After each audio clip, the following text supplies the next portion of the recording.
ये हमारी एक और स्वेल पे फिग ट्री है, जिसकी मैं कई दफ़ा सोचा था कि वीडियो बनाऊंगा, लेकिन वो बस किसी वजह से लेट हो जाता हूँ, नहीं बना पाया।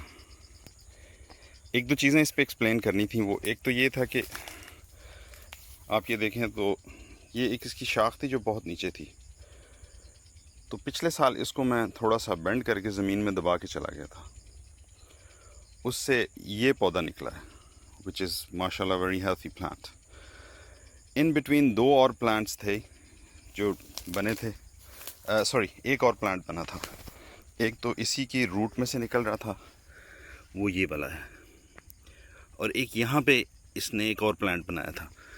तो वो जब ये हमारे वो साहब सफाई कर रहे थे नीचे से, तो वो उनसे कट गए दोनों प्लांट्स। अब जो फिग है ये तो खैर अभी बहुत छोटी है, लेकिन पक गई है, इसका कलर चेंज हो गया है। बिस्मिल्लाह बिस्मिल्लाह। दो ये तो खैर बहुत छोटी हैं, और लेकिन इनका कलर चेंज हो गया है। ये माशाल्लाह डिसेंट साइज़ है, और इसको भी हम हार्वेस्ट कर लेंगे इंशाल्लाह। बिस्मिल्लाह।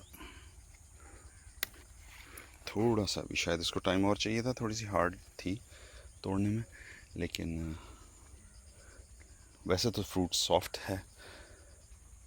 और माशाल्लाह काफ़ी सारी फिग्स हैं इस पे भी, और ये अब इंशाल्लाह वक्त के साथ आहिस्ता आहिस्ता राइप होंगी। तो ये इस साइड पे, इस स्वेल पे मेरे ख्याल में यही एक प्लांट चला है, बाकी मर गए हैं या सरवाइव नहीं किए बाकी।